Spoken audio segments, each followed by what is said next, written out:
Being humorless, she thought, was even worse than being dumb. Liz Moore, the God of the Woods. This is AMI Audiobook Review. I'm your host, Jacob Shymanski, and today we're reviewing the source of that quote, The God of the Woods by Liz Moore. It's a thriller, literary fiction / mystery. It's about 14 hours long, and it's available on Sela in human narrated audio. We're reviewing it with the help of regular contributor Sara Hillis. Sara, where do you want to start with this? Well, I just really wanted to read this book because it took place in summertime, and I was feeling very annoyed at the winter. And I'm a total sucker for like woods stories and camp stories and things like that. So yeah, it hit the spot there for sure. And camp stories too. Is that like a subgenre or something? Because I loved the setting of a 1975 summer camp. It was just so nostalgic, even if it involved murders. Yeah. There seemed to be a number of camp stories out there. I don't go looking for them, but whenever I find them, I'm like, yeah, camp. I remember camp. That was interesting. You know, like you get shipped off by your parents to this random place for like a random amount of time. And you do random activities with random other people. With strangers. And yeah, I don't know. It feels like it's a great setup for storytelling. There's a lot that can happen in that kind of environment. And that's true in real life when you go to summer camp as a kid. And it's also true in stories, fictional stories anyways. If I had to describe the plot of this book, it's essentially the unraveling of a family story of this rich family called the Van Laars that have this summer camp in upstate New York. And somebody goes missing in 1975, one of the youngest family members of the Van Laar family.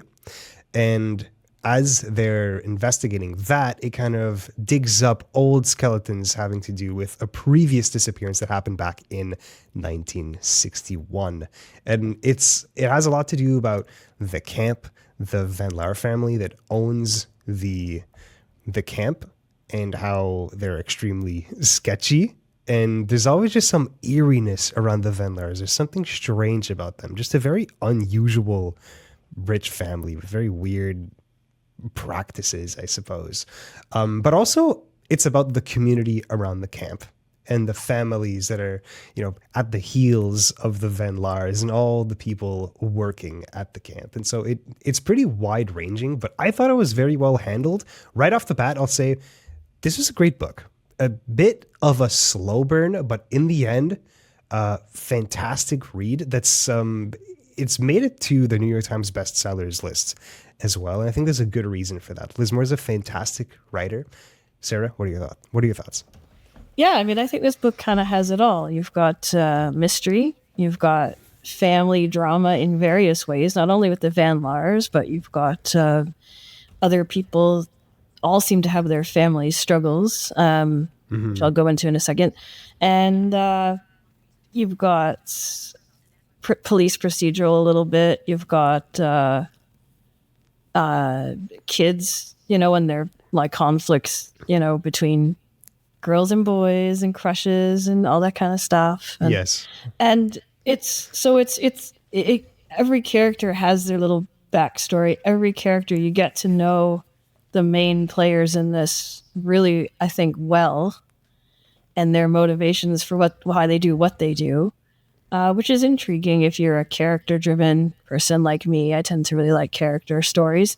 And of course, the settings are just amazing with all the woods and the lake and the pine trees and canoes and all that. The crazy house on the hill, that was brought from Switzerland to America.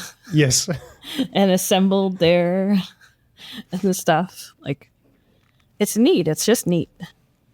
It feels very real, and the Van Laar family's secrets and the way they treat each other, their obsessiveness with their reputation feels extremely real. And something I appreciated about this book was how it did touch on this very briefly, but when it did, I thought it was brilliant about how what rich people will do is they'll invest in things like summer camps to gain influence, not because they want to run a summer camp, but because it gives them soft power, meeting people, being able to give people favors. Oh yeah, sure, we'll have your kid in here this year. We'll squeeze you in, and kind of gains them influence in like high society. And that's where a lot of the motivation behind the Van Laars having this summer camp really comes from.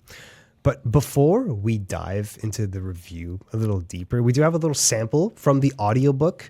The audiobook is about 14 hours, by the way, and it's narrated by Saskia Maarleveld. Saskia Maarleveld. Here's the sample. Louise, August 1975. The bed is empty. Louise, the counselor, 23, short-limbed, rasp-voiced, jolly, stands barefoot on the warm, rough planks of the cabin called balsam and processes the absence of a body in the lower bunk by the door. Later on, the 10 seconds that pass between sight and inference will serve to her as evidence that time is a human construct, that it can slow or accelerate in the presence of emotion, of chemicals in the blood. The bed is empty. The cabin's single flashlight, the absence of which is used, even in daylight, to indicate that campers have gone to the latrines, is in its home on a shelf by the door. Louise turns slowly in a circle, naming the girls she can see. Melissa, Jennifer, Michelle, Amy, Caroline, Tracy, Kim. 8 campers, 9 beds. She counts and counts again. At last, when she can no longer defer it, she lets one name bob to the surface of her mind. Barbara. That was a sample of The God of the Woods, narrated by Saskia Maarleveld. And as you can tell, that was the very first scene of the book, and it has to do with Louise, one of the counselors, discovering that Barbara Van Laar goes missing. Barbara Van Laar is 13 years old, and she's the youngest member of the Van Laar family. Pretty much the main character, and by far the most interesting one to me, definitely central to this story. Do you want to start with Barbara? Yeah, I mean, the really interesting thing is, of course, we don't see her in her own right until the very end, really. We see her through other people's eyes. So she is created by their impressions of her.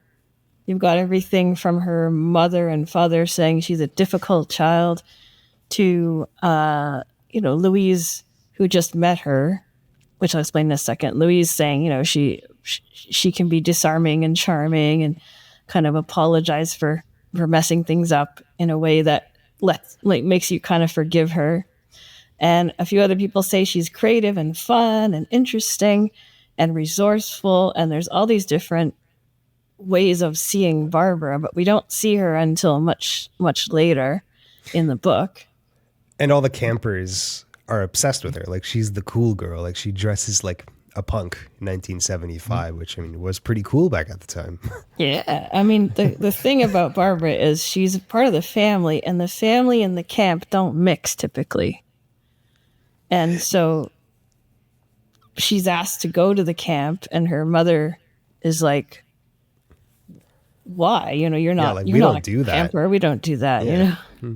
You're the family. And so that's interesting too. So no one really from the camp ever knew her or any of the Van Laars. They just knew they lived up the hill and told stories about them and stuff as kind of campfire stories. But so the two worlds come together at this point. Barbara's disappearance is the plot point that launches the story in this book. And Liz Moore does a good job at throwing red herrings at you to make you wonder, where exactly did Barbara go? Like, how did she go missing? And I was convinced at a few different points that I knew what was going to happen. I was so sure of myself that I was like, come on, like, this is so obvious. And then obviously I turned out to be wrong. But it's because this is still a mystery novel. But it's also equally like literary fiction that's character driven. And I don't know that if you're a big mystery fan and you're expecting like a deep mystery that's begging to be solved, I don't know if this is going to be the book for you. Because if you're not into literary fiction, you have to expect to go through a lot of that if you don't like it. If you love literary fiction with deep, complex characters and challenging relationships between characters like TJ and Barbara, which was developed a little later on in the book, this is a fascinating book. If you're a fan of both literary fiction and mystery, read this friggin' book. It's amazing if you're a fan of both those genres.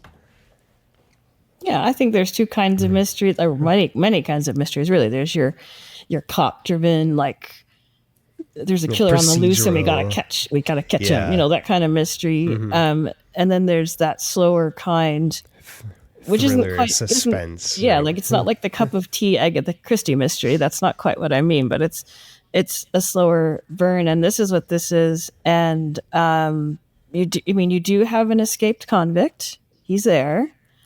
You do have an abusive guy that we learn about, and you have a lot of things that would, I think, carry you through. But yeah, it's very, very inner world. Everybody has an inner world that tells the story. It's multiple points of view. So it's told in third person, but limited focus. So it's just like whosever point of view is telling that story is what you get at the given time. So it switches. And it also handles time really interestingly. You've got flashback, you've got, compression of some things and really drawing out like the actual days that Barbara's missing, that they're drawn out to exceeding length by different people's points of view.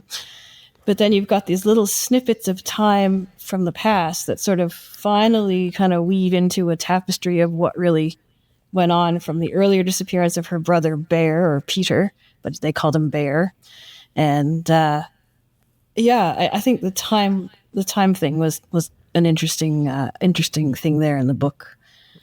And this is something that I hear a lot on Book Talk and book social media in general, that people don't like flashbacks, and there were a ton of flashbacks, if you want to call them that, because it's more like there are parallel timelines that are happening here. It's not some flashback.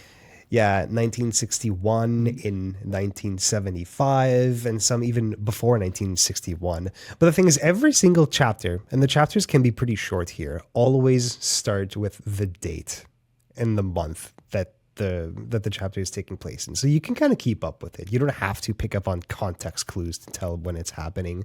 But when you combine that with the fact that there's multiple perspectives as well, at least like more than 3 or 4, if I'm recalling correctly, it can be a bit of a jarring book, but you described it well, that it's kind of like piecing together this tapestry of the story of the Van Laars. It's just told one piece at a time, and it's not told chronologically.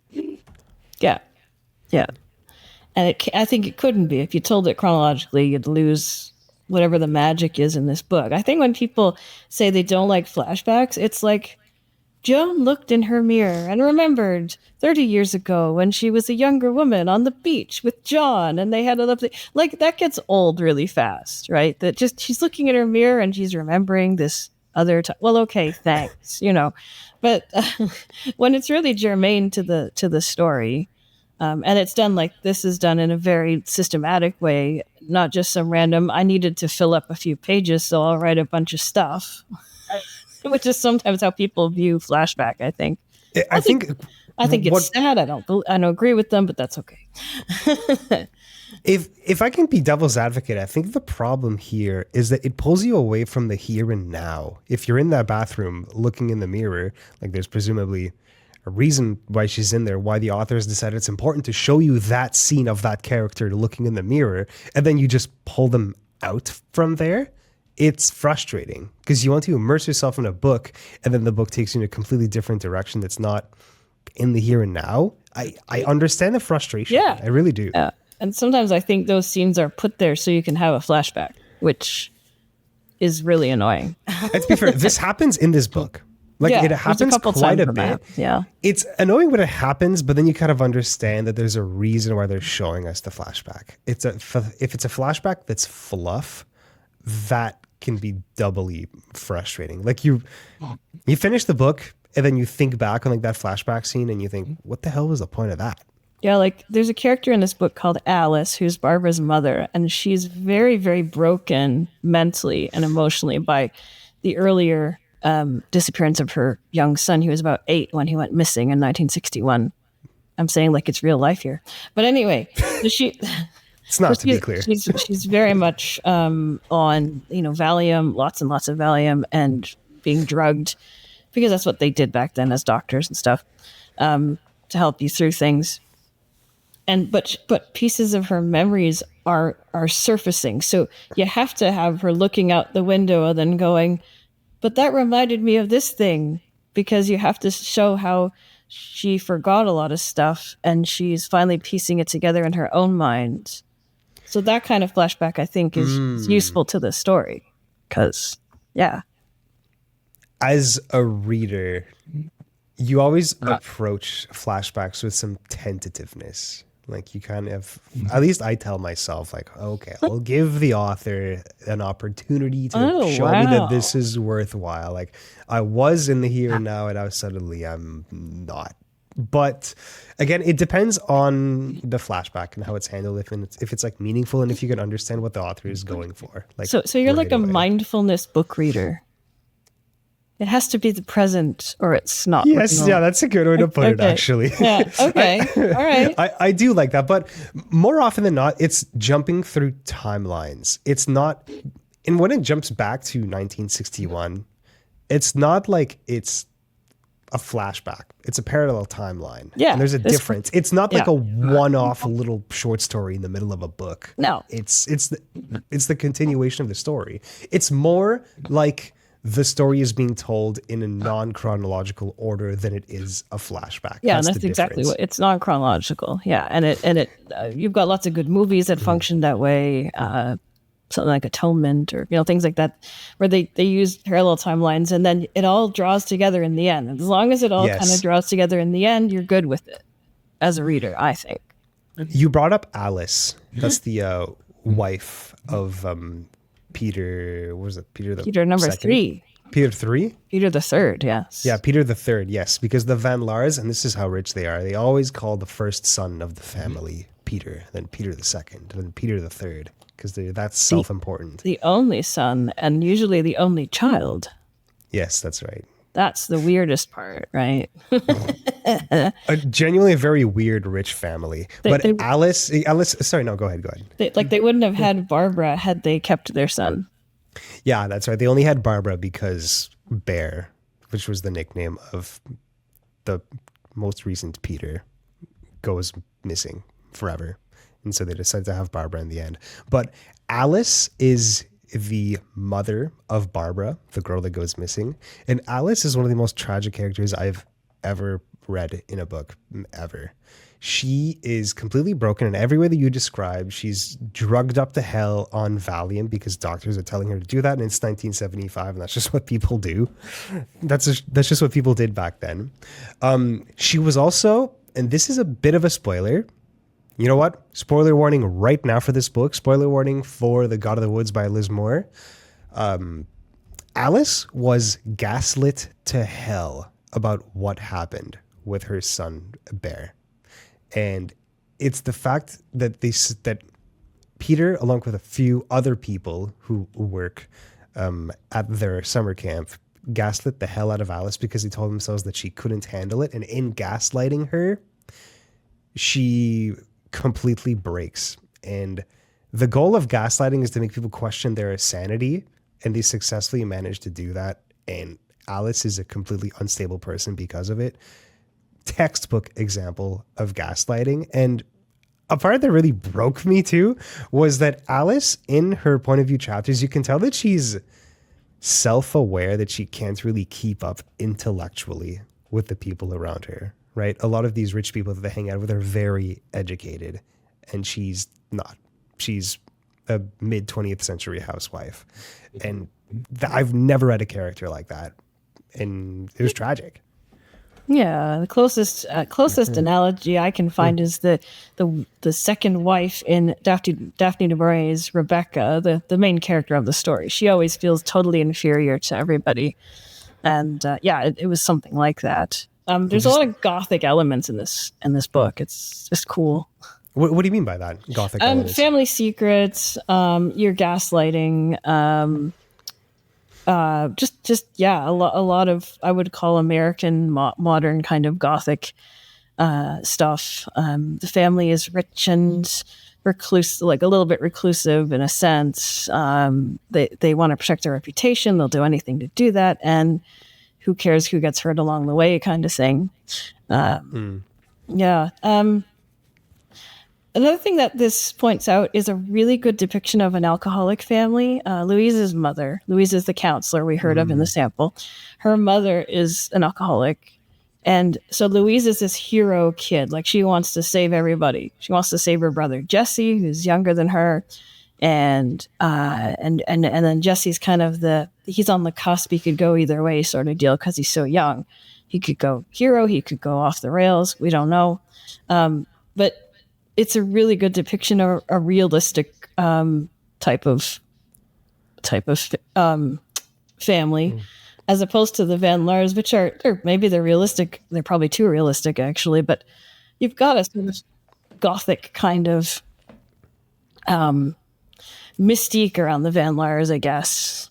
And so there's lots of other people that are not in that world, and there's a whole class theme, and it's just, there's lots of stuff in this book that's really interesting. There's a lot of stuff in this book, but Liz Moore does a really good job at making it come back to the theme of the disappearance of the two Van Laar kids, Bear and Barbara. And let's talk about the ending real quick, because what ends up happening is Barbara the entire time talks to Tracy, one of the other POV characters, that Barbara, she has a boyfriend and she sneaks out at night to go and see him. And it's kind of a mystery, like, oh, who is Barbara's boyfriend? Like, I want to know. And again, you get a couple red herrings, you have some clues, and then it turns out, no, she doesn't have a boyfriend. She goes to see TJ Hewitt to prepare her to go and hide out on an island in the middle of a lake until she turns 18, to basically become a survivalist for like 8 years, for 5 years. Which is just insanity. Like, it makes sense thematically when you follow TJ's story and the Hewitt's relationship to the Van Laars and how she kind of feels like she needs to protect Barbara and Barbara's horrible family situation. But Sarah, isn't it an insane thing to do to send a 13-year-old kid to live on an island on their own for 5 years?